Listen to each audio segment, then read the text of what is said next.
Day 4 of Week 4 of the Overwatch League 2019 season concluded yesterday with 4 great games that each held significant playoff implications depending on their results.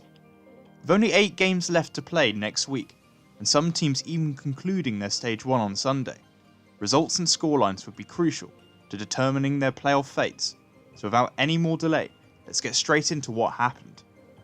Sunday kicked off at the earlier time with 2 teams needing to win for their playoff aspirations, as the Paris Eternal played the San Francisco Shock.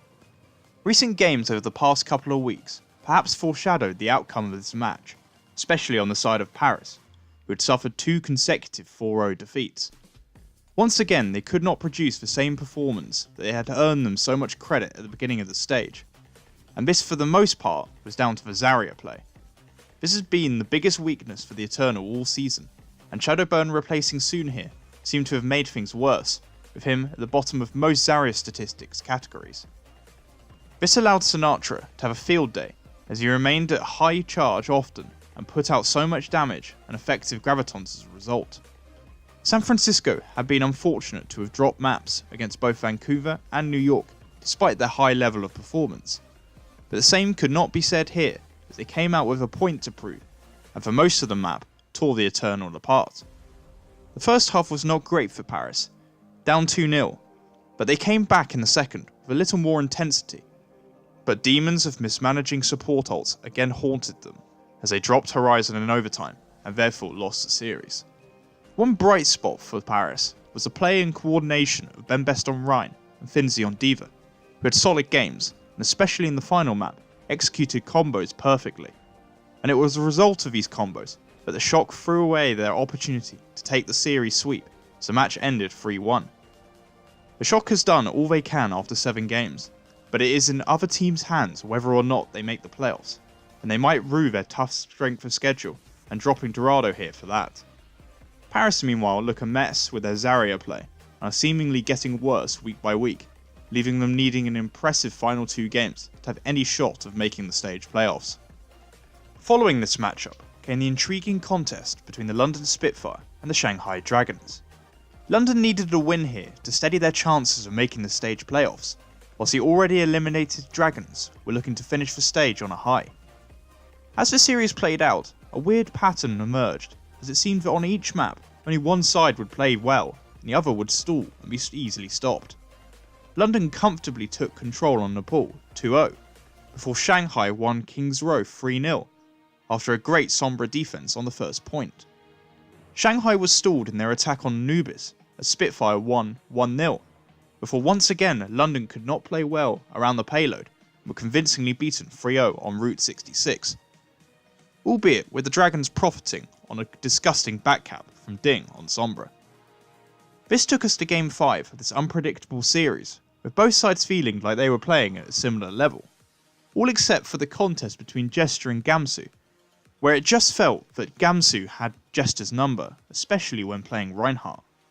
As the 2 teams took to Ilios, we were surprisingly treated to some interesting team comps, as they basically reverted to the dive meta of last year, with Widow, Tracer and Pharah included. In turn, this led to a refreshing and exciting finish, with all the rounds extremely close, and the series came down to one fight at 99%, where in the end, behind Gamsu, Shanghai won this team fight and thus took the series 3-2. The Dragons can be proud of what they have achieved this stage, and will look to use this as a stepping stone towards future improvement. Spitfire meanwhile will feel like they let this series get away from them, as they are set up for a must-win game against the Dynasty next week. As the previous match concluded, we thought that we again might be in a chance of another competitive game as the Florida Mayhem played the Boston Uprising. However, this from the first half at least proved not to be the case, as behind Fusions the Uprising returned to their ruthless aggression and pounded on the Mayhem, particularly taking advantage of Swan's poor positioning, as well as Chris, who once again was playing poorly on Lucio. Down 2-0 at the half, Florida came out with a bit more competitiveness on Horizon, with a very fast first attack behind BQB's Sombra. Unfortunately, from here, things returned again to normal, with poor ultimate management and bad positioning being heavily punished again and again by Boston. In the end, despite playing closer in the final 2 maps, the Mayhem couldn't effectively stop the uprising onslaught, and ended up being defeated 4-0. Florida have shown some improvement in this stage, and have one last opportunity to pick up a second win, whilst the 4-map victory for Boston has brought them right back into the stage playoff hunt. And whilst we mention a hunt, the final game of Week 4 saw the Vancouver Titans go up against the Chengdu Hunters, with the Titans needing a win to lock up the Pacific Division in Stage 1.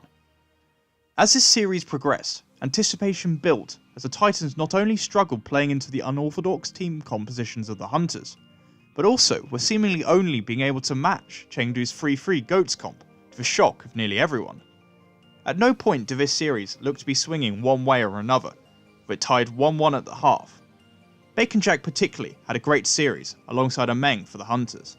The pair took advantage of Bumper's uber aggression that for once was properly punished on a consistent basis, with the rest of the Titans squad unable to follow up effectively.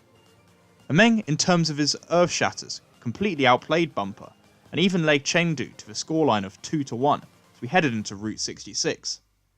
There were times when Vancouver looked finished and out of it, but time and time again it felt like their experience and quality would just ramp up in the critical clutch moments as they won the map and took us to a nail-biting map on Nepal.